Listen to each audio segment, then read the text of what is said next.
Hello everybody. Well, Happy New Year if you're watching this today. It is actually New Year's Eve.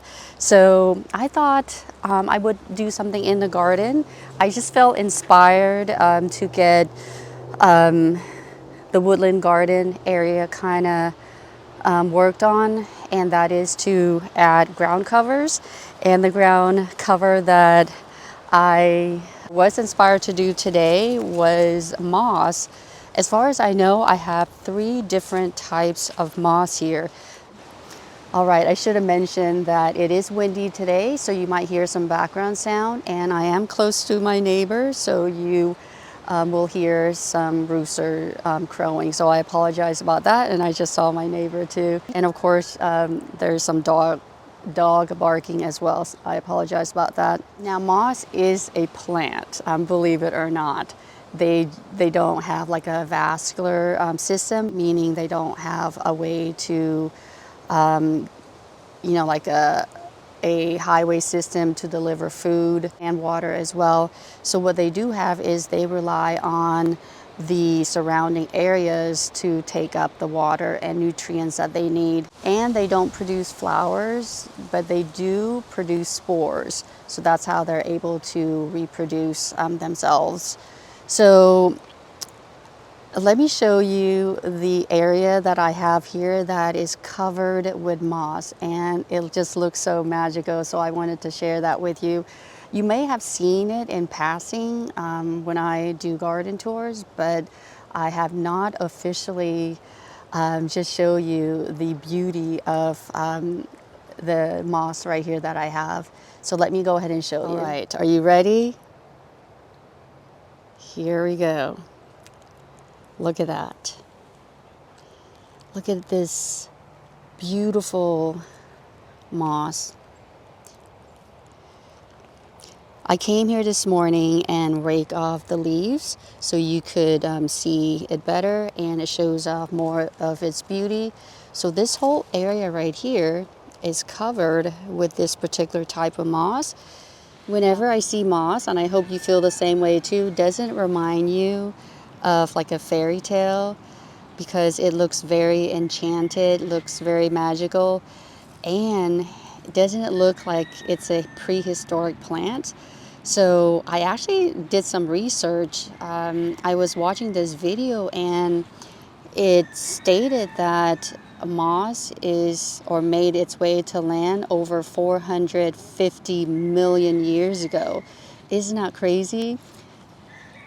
But at the same time, we are not crazy if you think that it's moss reminds you of prehistoric time as well, because it means we are correct that this plant is very old, back to historic or prehistoric time.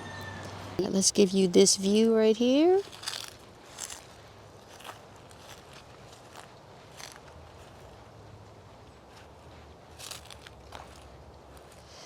Now, I don't know my moss, so I don't know the names of them, but this one right here, it looks almost fern-like. Let me show you a better view. I think this is a good view of it. You see right there? It looks like a fern, right? You can see some other plants that are growing around it.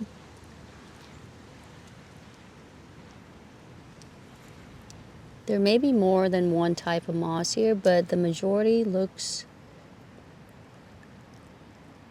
fern-like. Look at that. Let's show you another kind of moss, and I'm pretty sure this is moss too. It has made its way to the playground area, and I've just been not on top of it. So this is the other kind of moss, and these look like conifer-like. See, they look like pine needles, right? But they're really soft. This is the last moss that I have. So it is mixed with the other kind of moss, but look at that. It almost looks like a carpet. All right, if you have been watching my videos, you know that I have a lot of bare ground or bare spaces that need more plants. And in 2025 is a year that I'm going to be adding more ground covers now that the garden is pretty much established. And that will, you know, with the ground covers, they will weave in with the plants nicely. What better way to do that than to add moss, which is something I already have. So I'm already saving money already. So out of the 3 different types of moss that I have, I realized that only 2 can be transplanted easily. The one that looks conifer-like, that one is either, it spreads by a runner or a rhizome, so it's harder to transplant that one. And I realized too that I really don't want to transplant that one because it's going to be a pain to get rid of them or to control them later. So that leaves me with the other 2 that I could transplant. So here's the other situation. I don't have enough of the carpet-like moss, but I do have a lot of the fern-like moss. So that's what I did today. So I'm going to show you really quickly how easy it is to transplant it. And then I have a couple of spots that I would like to show you how it's so easy to plant them in the ground. So let me go ahead and show you. I dug up a lot of it over here already. So this area right here used to be covered with this moss. So I'm going to show you how easy it is to just transplant this. It's almost like pancake, like flipping a pancake or something. So here we go. And I'm using one hand, so it might be a little bit harder, but I promise it's very easy.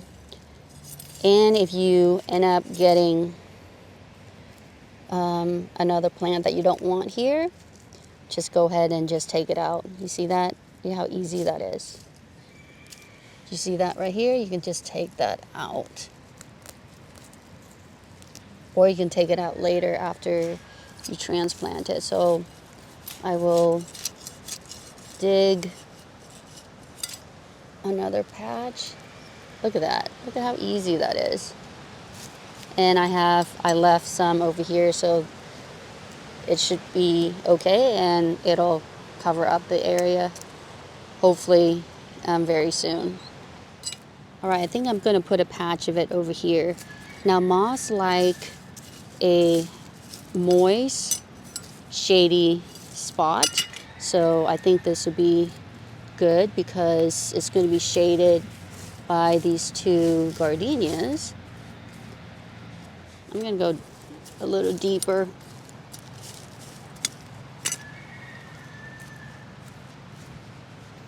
Sorry, it's hard to film with one hand and plant with another hand.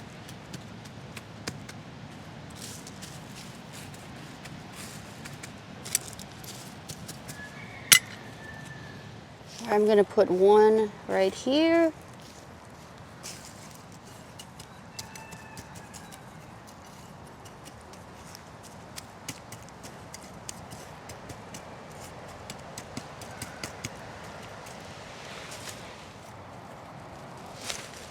We are under the acorn tree right now, and this is the area leading to the bridge garden right here, just to give you a perspective. This is right here.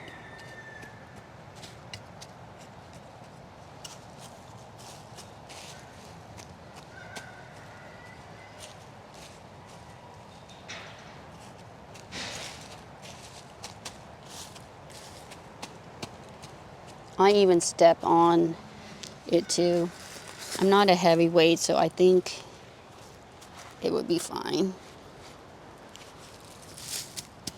And plus, when we go to areas, we always step on moss anyway, so I think it should be fine to just step on it and just pat it down. All right, let me go ahead and show you where the moss has been planted today.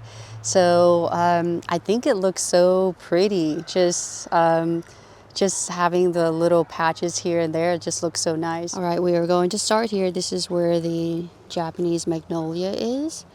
So you can see the yellow patches are the moss that were transplanted and planted today. And the yellow just, you know, it bounces the light really well, and it showcases the area for sure, just with the small patches here and there. So there's that. I have one right there. I'm just gonna show you.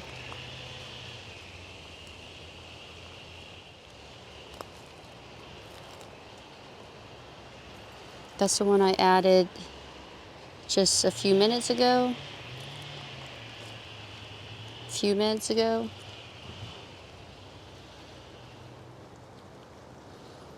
And there's that one too. So in conclusion, if you have bare areas like I do here, adding moss might be a good alternative, especially if you already have some moss. I would check your garden space to see if you have some moss.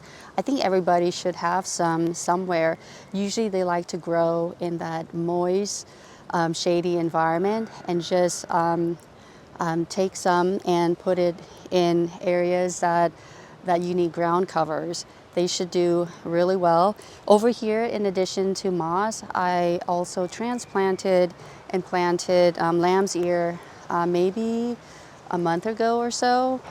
So I'm hoping that everything will take off and do really well during the growing season. And of course, with the moss, since now it tends to be more wet and more shady, I think they will do really well, and they will be growing really well around this time. So by late winter, early spring, I'm expecting them to do really well here. And I will definitely give you a tour to see how they did. And also by summer, I'm hoping that some of the lamb's ears will do really well over here as well. So I'm so excited about 2025 because I'll be adding a lot more ground covers. And like I mentioned in the previous video, I'm going to be shopping for these ground covers in my garden for the most part. That way I'll be able to save some money during 2025. So I hope you enjoyed this video, and I hope you're able to get in your garden and start adding some ground cover as well, especially moss, because I think they will grow really well right now. So thank you so much for watching this video, and until my next one, take care and bye for now.